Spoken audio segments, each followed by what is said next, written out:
Pemirsa mahasiswa, khususnya mahasiswa Universitas Terbuka, selamat berjumpa pada program perkuliahan Universitas Terbuka. Pada pertemuan ini, kita akan membahas mata kuliah Himpunan Kabur dengan topik pengantar Himpunan Kabur.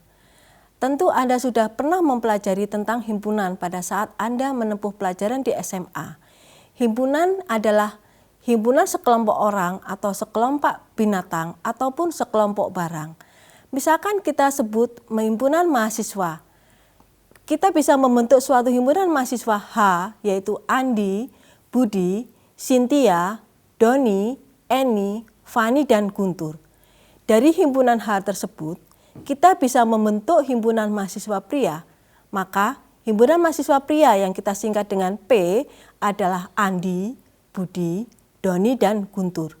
Demikian juga kita bisa membentuk himpunan mahasiswa wanita, maka mahasiswa wanita itu adalah Cynthia, Eni, dan Fani. Jadi kita bisa membentuk himpunan P yaitu himpunan mahasiswa pria dan W adalah himpunan mahasiswa wanita.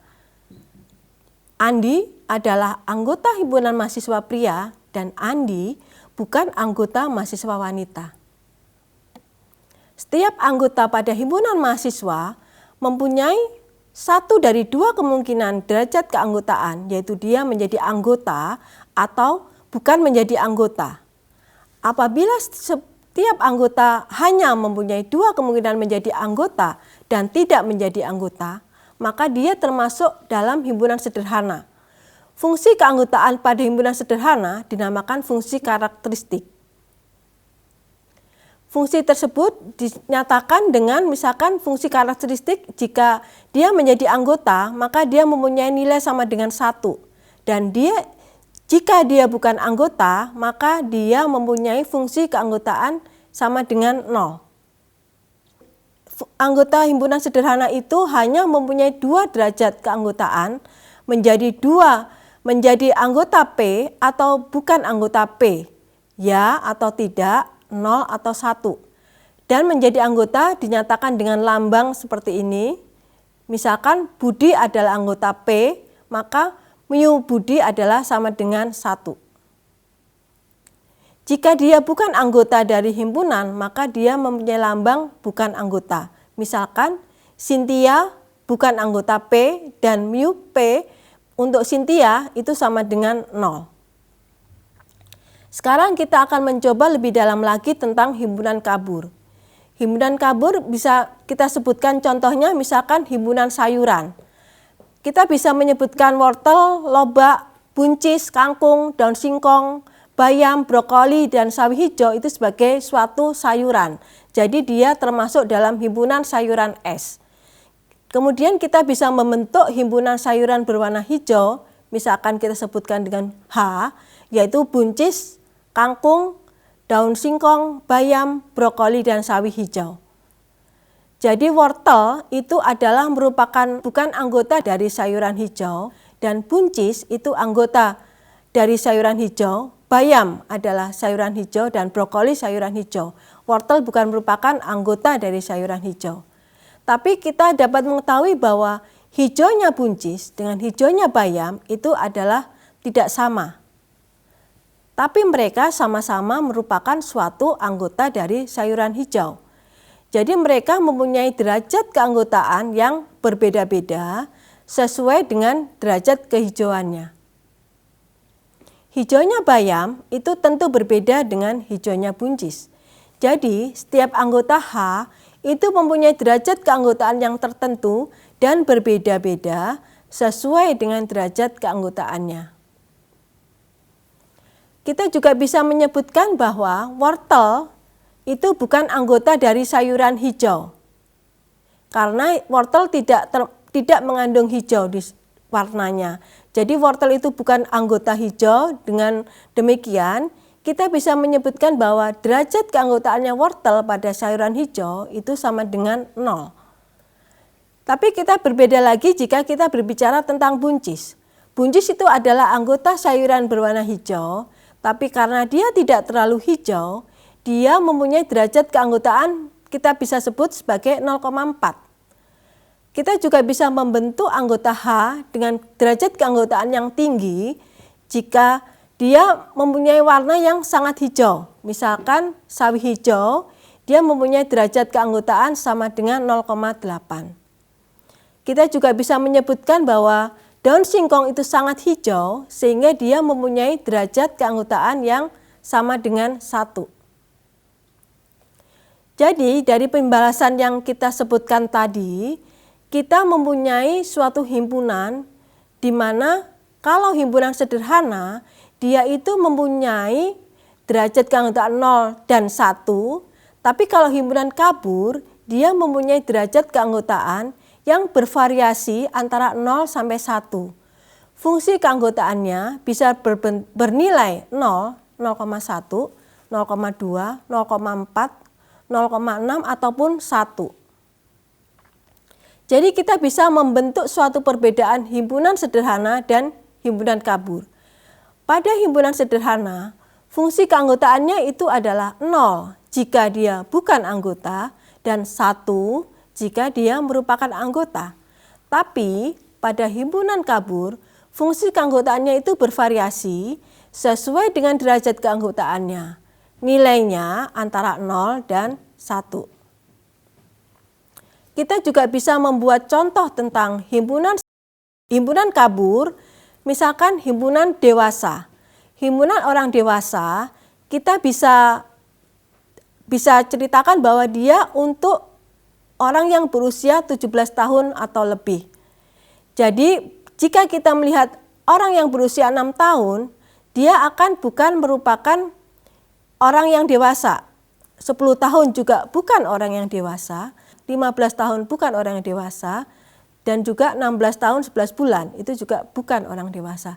Tapi pada himpunan kabur, kita bisa mendefinisikannya dengan lebih alami bahwa 6 tahun itu bukan anggota orang dewasa, 10 tahun bukan anggota orang dewasa, 15 tahun itu merupakan anggota orang dewasa tapi tidak penuh.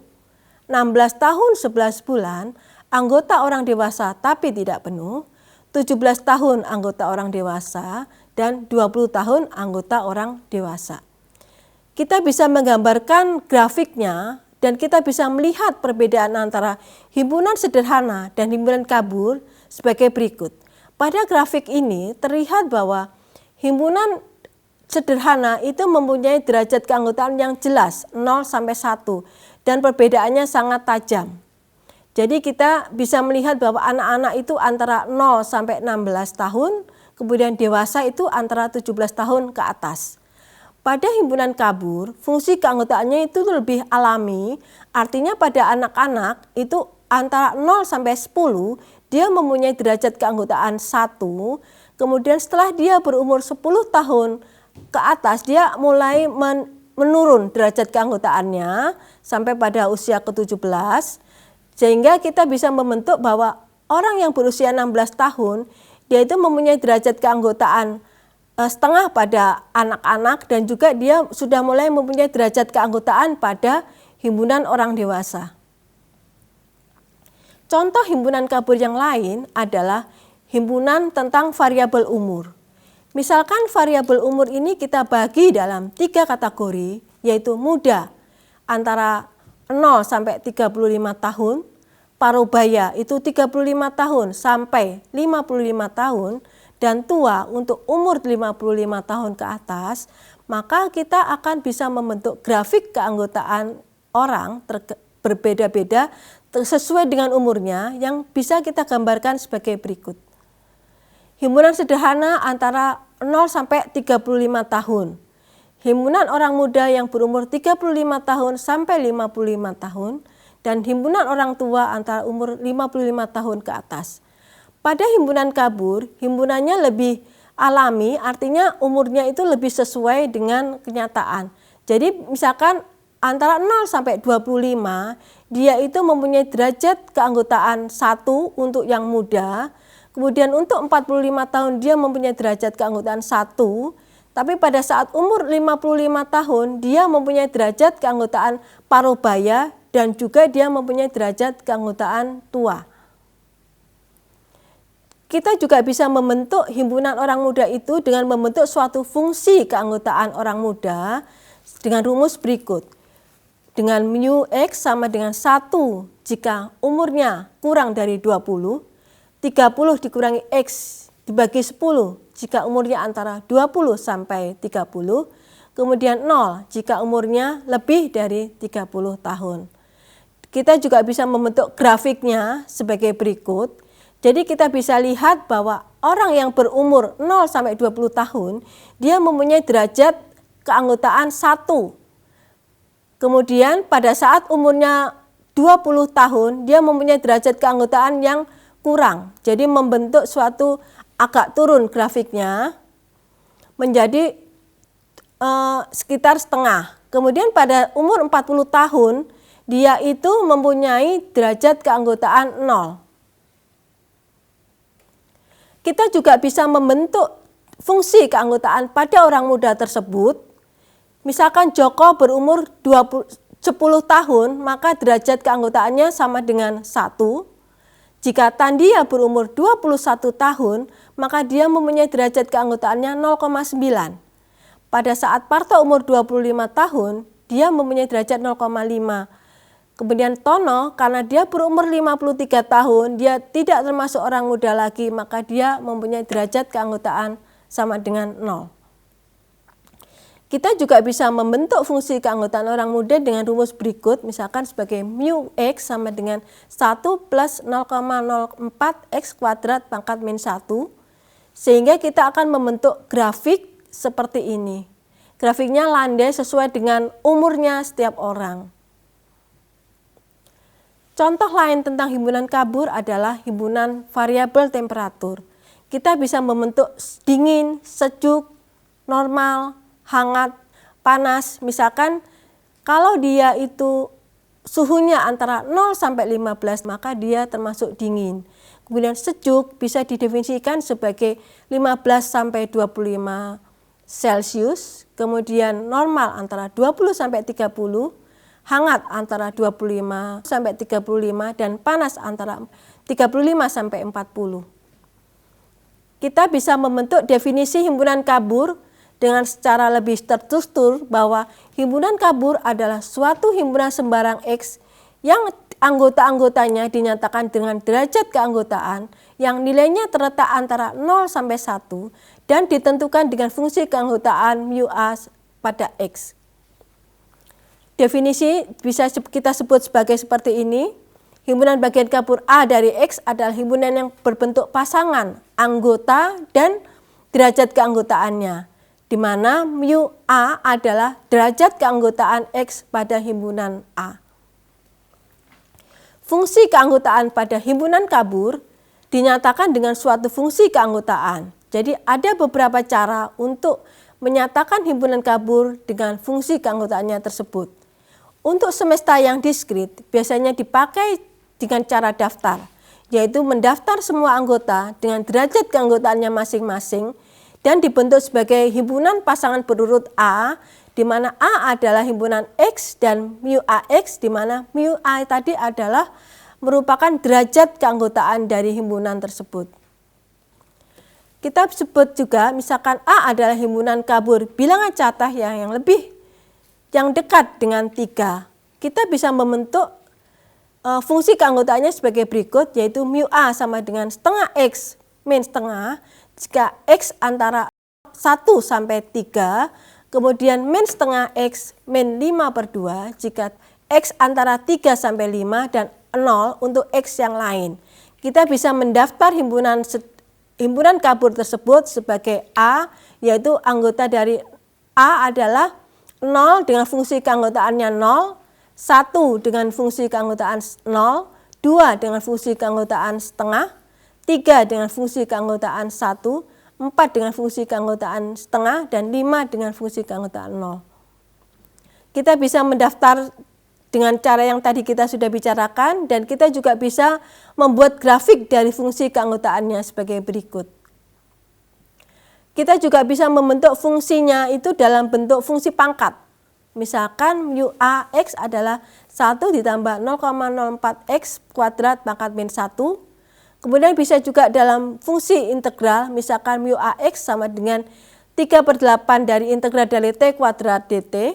Kita juga bisa membentuk sebagai fungsi eksponensial, misalkan mu AX sama dengan E pangkat 2 dalam kurung X min A pangkat 2.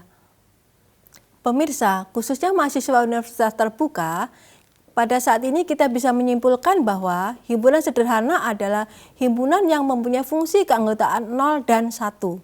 Kemudian untuk himpunan kabur, fungsi keanggotaannya antara 0 dan 1. Demikian penjelasan pada kali ini, kita akan bertemu pada kesempatan yang lain.